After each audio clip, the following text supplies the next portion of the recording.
It's okay. It's okay. It's okay.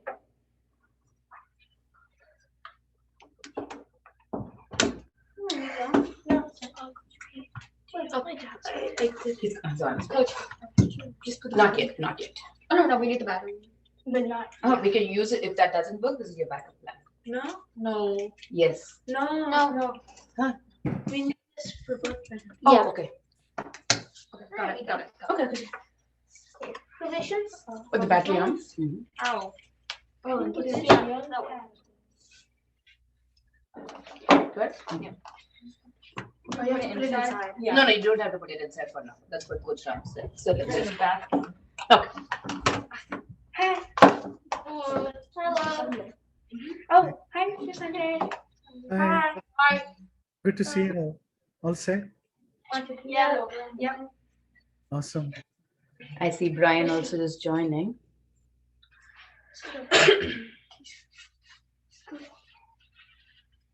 Make sure you're all visible in the camera. This is low. This is hot. And this is medium. And that's for Yes. This is for water bottles. Yeah. Let's feast.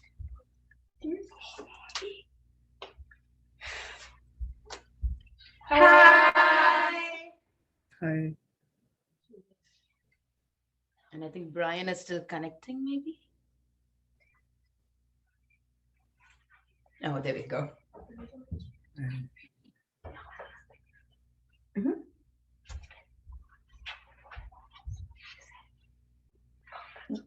Go ahead and ask if you're ready to start, and thank you. Are for the you guys ready? Thank you for the. Thank you for the opportunity.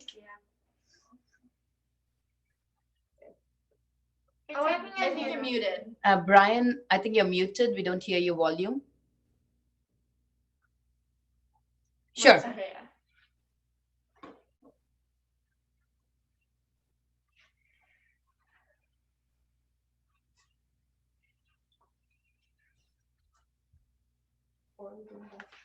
That's a hotspot.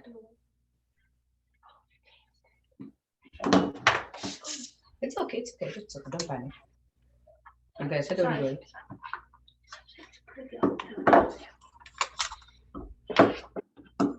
It's okay. Not like that.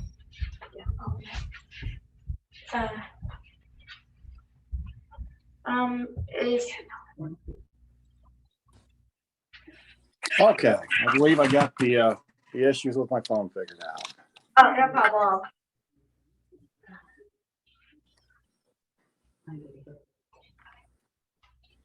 Are you ready?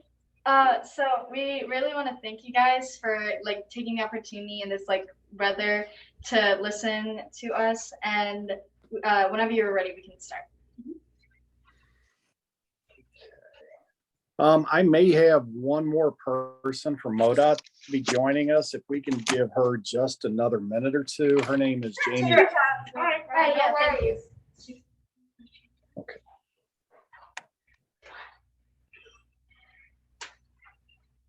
Let's see. There we go. Hey Brian, I'm on. Okay, Jamie, I didn't see. I'm sorry. I'm having to do this on my personal phone. The MoDOT iPhone doesn't handle Zoom. So, okay, then, that being said, I'm fine with everybody starting now, if everybody's present. Okay. Hi, my name is Anshu. We are our team, the Wrecker Rocks, is here to present our IoT device that is going to solve a real-world global safety problem. As a part of our FLR Cargo Connect project, we made a field trip and talked to an expert in the field. This field trip drew our attention to an important topic that would make our roads and cities safer for our delivery truck drivers: floods, and the amount of danger they put packages and drivers in. After advancing to regionals, based on suggestions we received from experts, we have made several enhancements to our device. Rishi will inform you more about the field trip we took. We discussed our ideas with the experts in the field to understand these problems. We visited Valley Industries and discussed with Mr. Geyer, the owner, and got a lot of information on how floods can affect the cargo cycle. As a team, we did a lot of research on these 4 topics: floods, cargo ships, money loss, and cargo cycle. To further narrow down our focus, we decided to choose one topic by voting.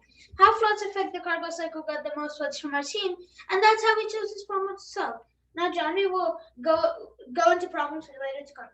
Thanks, Richie. I will talk about some research and some astonishing facts and numbers about the everyday things that we take for granted. There are 4 major problems associated with flooding: driver safety, delivery delays, loss of goods, and financial losses. In 2011, the Mississippi River flooding impacted a major freight route, I-40 in Arkansas. Trucking companies reported several hours of delays and drivers were forced to take detours. This impacted freight traffic for over a number of weeks. During that day, trucking companies had to pay more than $70 million due to the delays caused by the floods. Research shows that vehicles have the greatest chance of risk due to flood. Now Tommy will elaborate more on the scale size of the problem. According to floodsafety.com, flash flooding is the leading cause of weather-related deaths in the U.S., approximately 200 deaths per year. Many deaths were associated with flash floods for which the survey team considers the warnings inadequate. According to Stanford University, the U.S. had to pay about $75 billion on flood damage, mainly because of inadequate alerts. The current solutions that exist in the market are not specific enough for cover drivers to immediately recognize a flood or any natural disaster, and don't include danger levels. In fact, these solutions are predictive and not real-time alerting. Now, Karthik will go over the current solutions.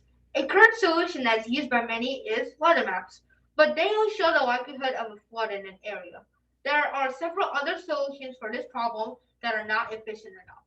These solutions are ultrasonic sensors that warn people when it's too late during rising water level, water sensors on the road that detect rain instead of floods, and devices with only one sensor that gives an inaccurate reading.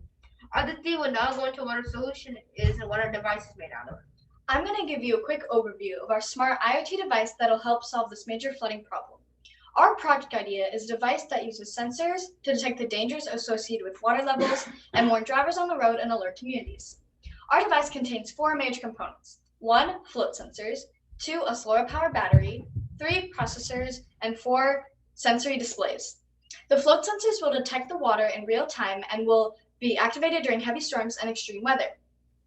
Using MQTT protocol, whenever the sensors detect water, they will send the data to the processors, which will connect to a server to publish it. The subscribers, such as visual displays, sirens, navigation systems, and mobile phone alerts, will receive the data and provide real-time alerts. Our solution notifies the driver on the way for the problem ahead, giving time to redirect to a much safer route. This can save lives and cargo. Now Aditya will talk about our recent enhancements after qualifiers, and we'll talk about our future plans.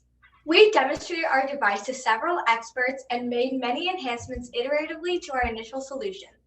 These enhancements include using float sensors instead of water sensors, making it an IoT using solar power, and we also added digital displays, alerts, and sirens. Our future plans include integrating with navigation systems for immediate alerts. We will also add pressure and gyro sensors to accurately measure the danger levels. We will not only it will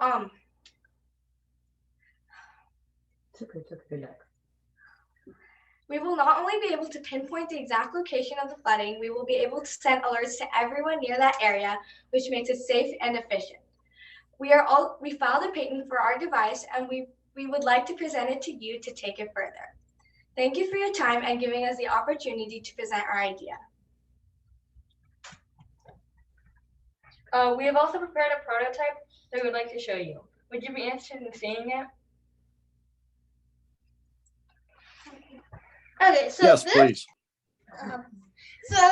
This is from qualifiers. It's like version 1 of our device. It's all wired. This right here is version 2, the latest version, which we're going to be using for our competition right now.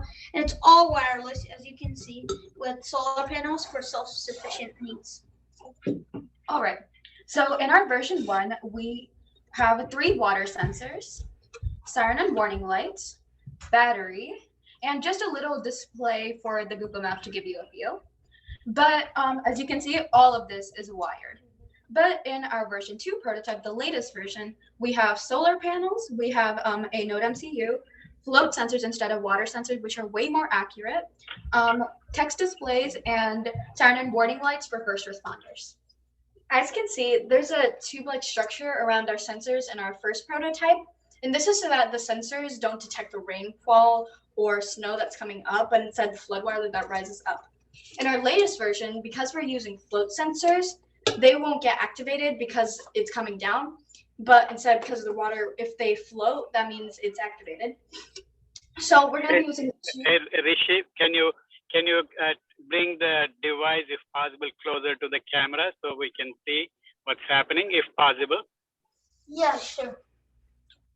Is it coming? And so we're going to be using the tube around our float sensors in this prototype for protection so that they don't get damaged. Okay, here is a quick demonstration of our working prototype that we enhanced.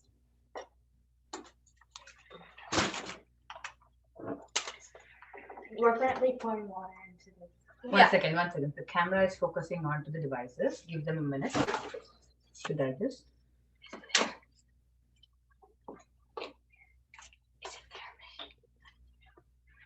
Okay.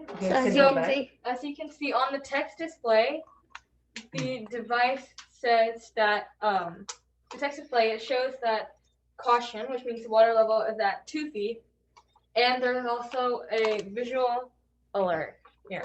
And one of the major enhancements that we're gonna make to our device is we're gonna integrate it with Google Maps or any navigation system, because we want this to not only alert to just truck drivers, but to everyone nearby so that it can just save more lives. Now the water has reached 4 feet, which means danger, and it also is shown on the text display, and there are more visual alerts. There's going to be a little alarm for this, and it's going to take a little bit of time. Now the water has reached 6 feet, which means Can we also see the sensors, please? Yeah. Here are the float sensors. These are the float sensors that we're using to detect the water level.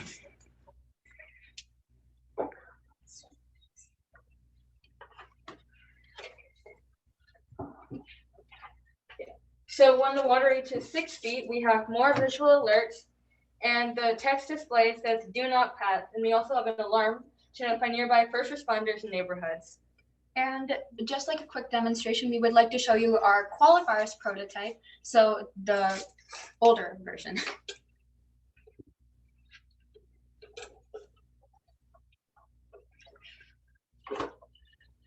Water has reached 2 feet, which means caution.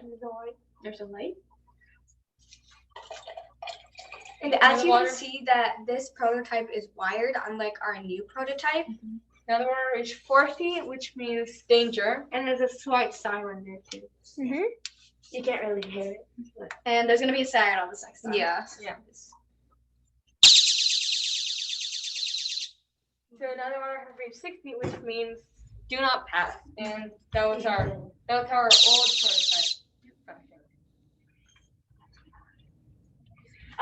Our device is solar powered and it's self-sufficient. And thank you for listening to our demonstration. And would you like to show your slides, or you have? Yeah, I questions? can. Sure. Share your slides and talk. Your poster board.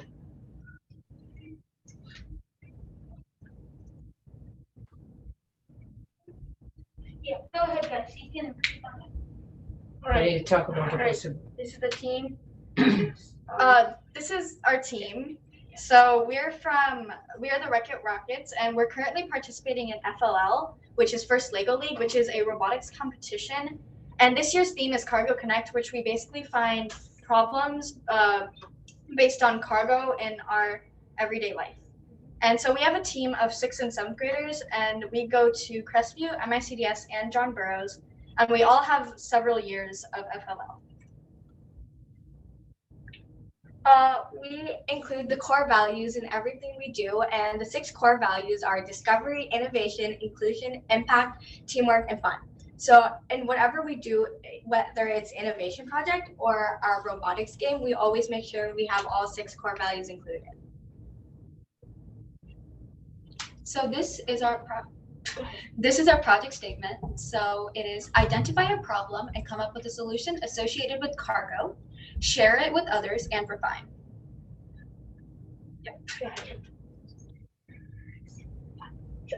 These are some of our research and some statistics. Like 4,000 flash flood warnings per years were issued by the NWS, and $2 billion was paid by flood insurance for companies in Texas alone.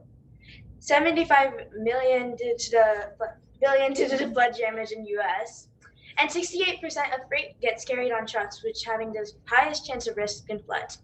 70 million delays cost for trucking industries, 200 deaths per year in flash flooding in the U.S. This is the leading cause of weather-related deaths, and 50% of the flood-related deaths are vehicle-related. And so here are some current solutions and their limitations. So we have weather maps, which is a very common one. It's used by many. They only show likelihood of a flood, and the problem is they don't give real-time alerts. Another one, water sensors on the road. They can detect rain instead of floods. Yeah, and it just gives alerts for rain and not suitable for floods, so that's a problem. There are devices with one sensor, just like a few sensors that lack flood levels. So yeah, and the problem is inaccurate reading leads to misinterpretation for this one specifically. And we have ultrasonic sensors that are placed under the vehicle or is any to detect the flood. And its problem is it's too late to react because the vehicle is already in the flood. So this is our solution statement. Our IoT device uses float sensors and processors to alert the drivers in real-time GPS using MQTT protocol. These alerts are through warning lights, sirens, display boards, and mobile notifications. Our idea is innovative, impactful, and feasible. Our solution gives a global problem associated with cargo.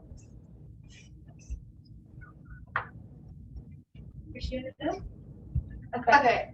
Yeah, go ahead. So our solution, we named it Go Safe. And so our parts include the float sensors, solar powered batteries, processors, and visual alerts and sirens. And our solution can be customizable depending on how flood prone the area is. So we had really good feedback from an expert that we also met that said to use flood maps so that we can decide the number of sensors and the placement of our device. And our solution gives real-time alerts. So it gives alerts on our digital displays, mobile alerts, and it also gives detours on Google Maps. And of course, it saved many lives of drivers and local communities. And it can save time and money for maintenance companies so that they don't have to come and manually check on sensors and floods. Yeah. And those two on the very bottom are the costs of our prototypes. So our version 1 prototype costs around $40, including everything, and then our version 2 prototype costs around $86.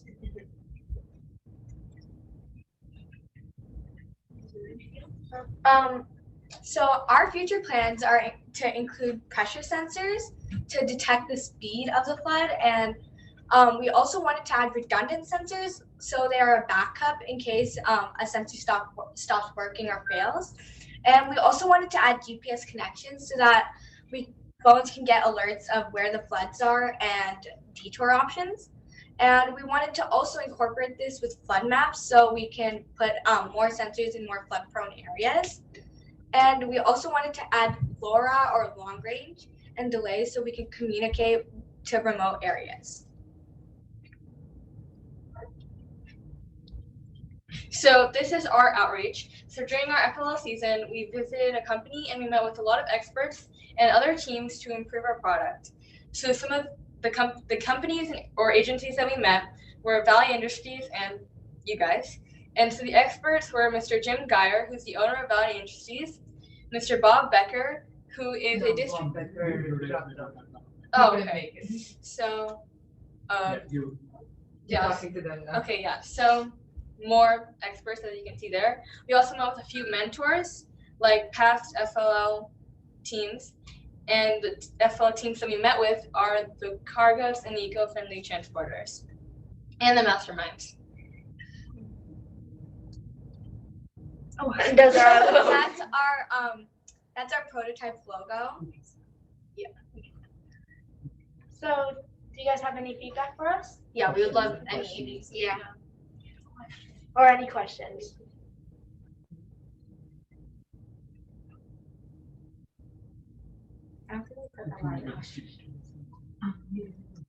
We can't really hear you.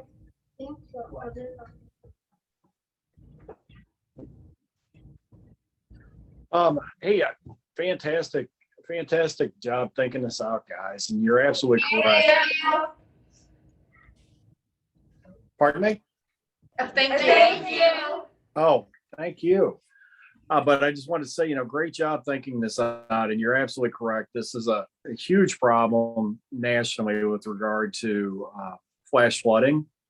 And as I'm sure as you know, with as we talk about climate change, we have more storm intensity than we had in the past. Locations that perhaps didn't flash flood on a frequent basis may do so more in the future, just given greater intensity of storms frequency. I know that I didn't hear you talk about this. I know I had the opportunity, as did Bob Becker, to review your an earlier presentation. I believe, I think we viewed it over YouTube. And I think one of the things that you had cited there was actually physically mounting the device to, the bridge pier. And I did have the opportunity to talk to Bob today. He was sorry he couldn't make it. It's just with all the snow and everything, he's busy with that. So one thing Bob talked about is we don't, sometimes mounting it to the bridge, a lot of times the bridge may actually stay high and dry. Frequently, as Bob said, sometimes we actually, we've had floods where actually the bridge is above the water. And sometimes the approach coming to it actually goes under first. So I didn't hear that in here, which is good. I think you've got the flexibility to place this device at different locations. So that was a good thing. That was something that Bob had identified on that. And you hit the nail on the head with regard to redundancy. You're absolutely correct. The price point that you with your sensors, as you're talking about right now, is very good. So there is a need for redundancy. I'm not sure how you could do it, and it could be something a future enhancement. But somehow, since you've established communications for your device, a lot of times, and Jamie will talk more about that. Jamie is responsible for our transportation management center, and we've got a lot of GWIS devices, that we use there. But a lot of times, we like to know when it's not working, when it's not when it starts malfunctioning. So that could be something, to consider as, a possible future enhancement. And I think I'm going to let Jamie talk a little bit more about communications protocols, how we communicate with some of the devices, because, it'd be awesome. And, that if, say us there at the Transportation Management Center, if we're aware that a road is closed due to flooding, so I'll let Jamie talk a little bit more about that, maybe, and once again, I think it's a future enhancement. I don't think that's something that you guys are going to be able to bite off, at this stage. We start talking about computer scientists and stuff, but all in all, guys, great idea, great execution. So I'm going to go ahead and let Jamie, Jamie, do you have any pointers to share? I just wanted to say outstanding job. You did just wonderful. And I really loved when you talked about the redundancy. I had made a note of that. That's one of the things that we look for, especially the maintenance of devices. And, Brian had mentioned doing the testing, and I think testing and calibration and making sure that those devices are working in real time when it comes down to the wire and when we need to use them. I think that's something that is very important. And then also, maintaining it and having multiple redundancies along with that, and being able to, deal with, sometimes we have problems with vandalism or weather related damage. Ice can cause problems with some of our equipment that we have out in the field, or sometimes even wind or other things like that. So maybe one thing to consider would be how to protect the devices, maybe, and I don't know if you can do some sort of a case encasing them or something to try to protect from vandals and weather and things like that. That's something we deal with, because I know these things can be expensive and you have a really good price point. But if an agency has a lot of these, that's just something that we have to make sure that we account for. And then also one thing I was interested in, maybe do you have a way, or maybe this would be an enhancement to store data for historical data, the readings that you get and how often they're triggered, because that might help, for future development, or, just in marketing of the product. That was just something that came to mind. And but I was really excited the way that you're connecting with the GPS units and things like that. That's actually something we do at MoDOT we have our emergency response vehicles that have devices on them that are sending real-time alerts to the public to let them know when we're out there in the roadways to move over and slow down for us. So it's something that's very cutting edge that you guys are doing. So that's really, really outstanding. So I just want to tell you what a wonderful job you did. Thank you.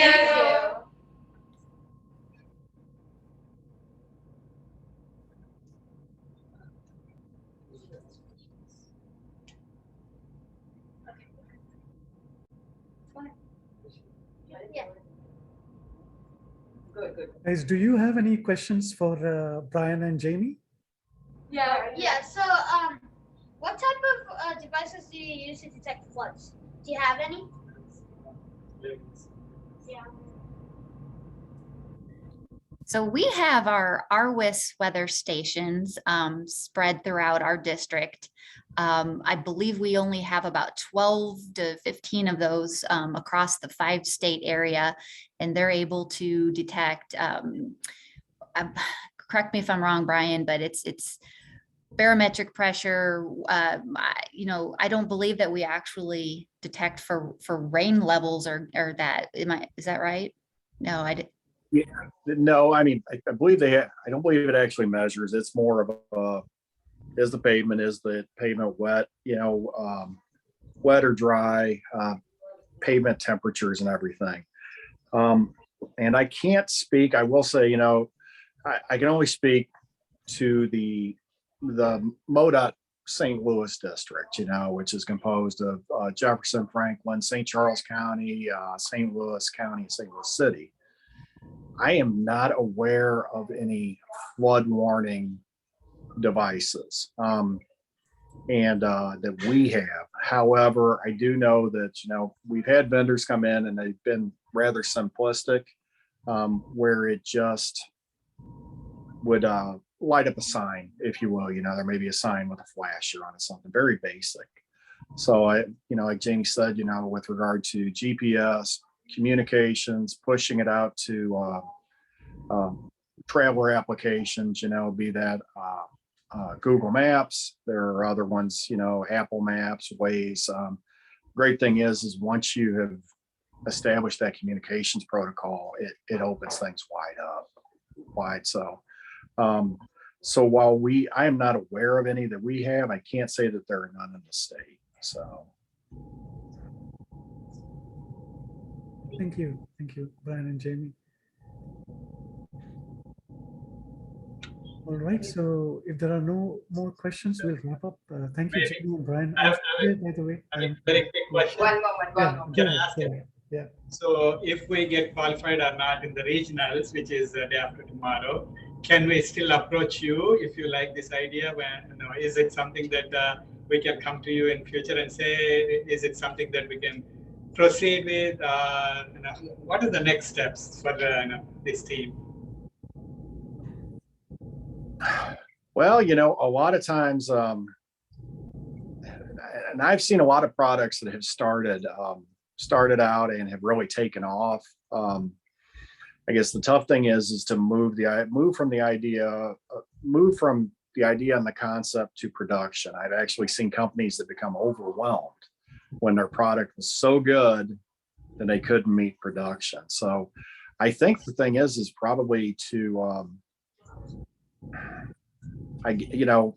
with regard to us, a lot of times, when we actually procure, we're actually procuring from companies. So I guess that would be,